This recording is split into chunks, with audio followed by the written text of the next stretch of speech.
سلام دوستان، خوش اومده به کانال کدنویس و خوش اومدید بر یک درس دیگری از HTML. امروز ما با شما میخواستیم که تگ اودیو رو بیاموزیم و کمی با او کار کنیم. پیش از اینکه درس را شروع کنیم من میخواستم به شما یک چیزی خوب نشون بدم که برای نوشتن کدتون کاراتون آسان میکنه. برای این کار انجام دادن ما در ویژوال استودیو کد در قسم اکستنشن در آمده در اینجا لایو سرور می وقتی لایو سرور نویسید در اینجا مکشوی لایو سرور مدرون همیز نچوکش رنگی وای فای همی را اینستالش کنین استانویدش کنین. ما در اینجا واسه استانوید کردگیم. وقتی که استانوید کرده تمام شد استانویدتون در صفحه کدتون در آمده چیکار کنین؟ طرف راست میشکر اجخیده Open with Live Server روزن. وقتی ایرم اجخین در اینجا چیکار میشوه؟ در وب براوزر همین صفحتون کشوده میشوه صفحه کدتون و این برای چی کمک میکنه؟ حاضر یک قسم میکنم. اگر ما خواهیم که یک قسم طرف چپ در کدمون باشه و در طرف راست براوزر ما کشوده باشه و هر چیزایی که تغییر میدیم در اینجا اگه مش تبدیل میکنیم در این پاره ببینیم و این برای چی ما را یاردم میکنه همین لایو سرور. در اینجا وقتی که من یکم پاراگراف در کد نویس مثلا نویستم وقتی همین فایل ما سخرید میکنم در اینجا اتوماتیک چیکار میشه؟ تغییراتی که در اینجا دادگیم در این صفحه میآید.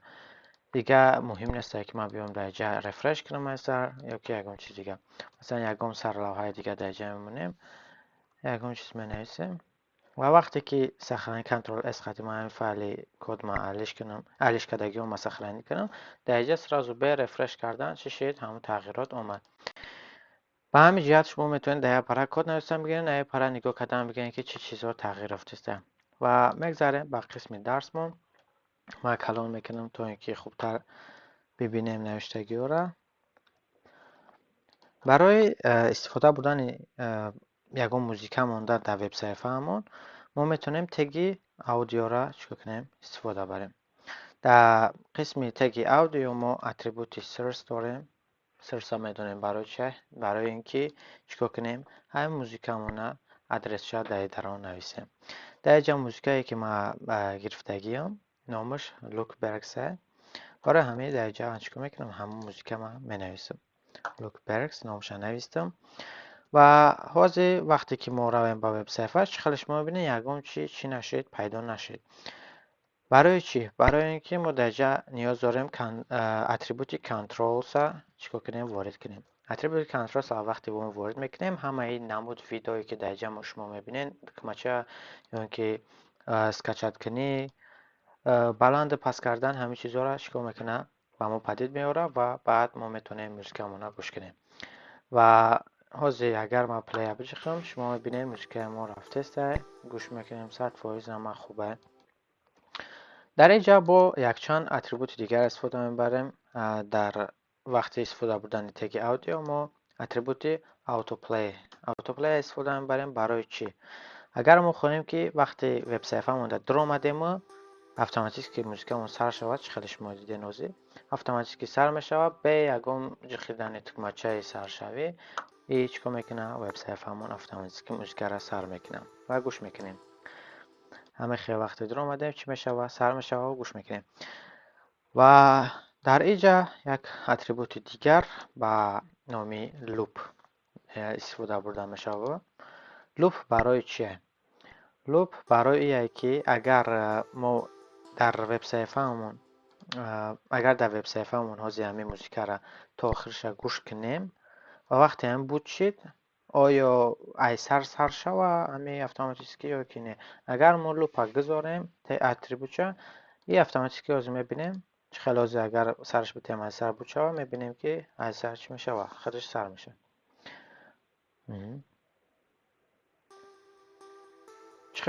چخیلی که شما دیدیم ما این را یکم بود که مچه شان نچخیده این خیلیش اتوماتیک که وقتی بود شد سر شد. اگر همه لوپ بازی وجود نداشته باشد چی میشوه؟ میریم و اینجا می دیدین چخیلی که لوپ وارد نکردیم در اینجا تمام شد موزیکمون از سر نشد. برای همه چیکار میکنیم اوتو پلی آواز میگیریم و یک اتریبوت دیگر را چیکار میکنیم یک جا میبینیم. اتریبوت دیگری که در اینجا استفاده میشه پرلوده. پرلود برای چیه؟